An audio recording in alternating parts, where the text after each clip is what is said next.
Si chaque changement dans ton application est douloureux, qu'à chaque librairie qui bouge, la refactorisation te fait pleurer du sang, alors un jour, une architecture va te servir, l'architecture hexagonale. Dans la vie de ton projet, il peut t'arriver d'avoir besoin de passer sur des technologies différentes.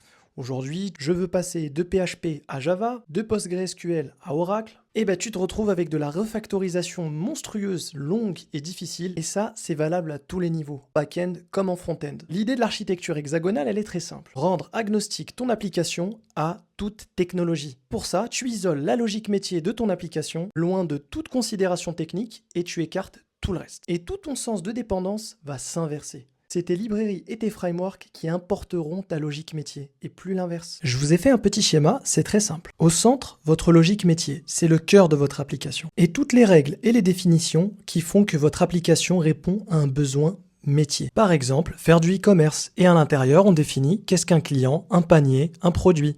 Et à l'extérieur, on va retrouver ce qu'on appelle les ports et les adapteurs. Mais du coup, c'est quoi un port et c'est quoi un adapteur ? Pour imager, on pourrait imaginer que cette prise, c'est mon système de ports et d'adapteurs.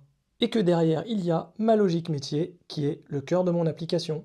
Chaque technologie, elle vient avec son adapteur. Donc là, on aurait un petit Angular qui vient avec son adapteur. Il vient le brancher dans le port de l'architecture hexagonale. Du coup, il est obligé d'implémenter les méthodes pour que le port soit compatible. Si le port demande 3 broches et que moi j'en ai seulement 2, je ne pourrais pas me brancher. C'est exactement ce système qui est au centre de l'architecture hexagonale. Mon front React vient avec son adapteur, il implémente les méthodes de mon port, il peut venir se brancher. De la même manière, Angular fait de même, il vient implémenter les méthodes de mon port avec son adapteur. Et c'est donc aux technologies de s'adapter à mon application et pas l'inverse. Mon port ne change pas, c'est les adapteurs qui doivent les implémenter. Et ça vaut aussi pour les technologies de back-end. Si je veux mettre une base de données en Oracle ou alors la passer en PostgreSQL, de la même manière, le système de port et d'adapteur. Ainsi, mon application sera sûre de recevoir la même nature de données. Et ce, qu'importe que tu utilises de l'Oracle, du PostgreSQL ou du MySQL. L'architecture hexagonale n'est pas forcément adaptée à tous les projets. Si vous avez de petites applications ou des projets avec peu d'évolution ou de changement, c'est pas forcément l'architecture la plus adaptée. À ce moment-là, je propose d'autres types d'architecture plus adaptées et je vous invite à me suivre pour pas les rater.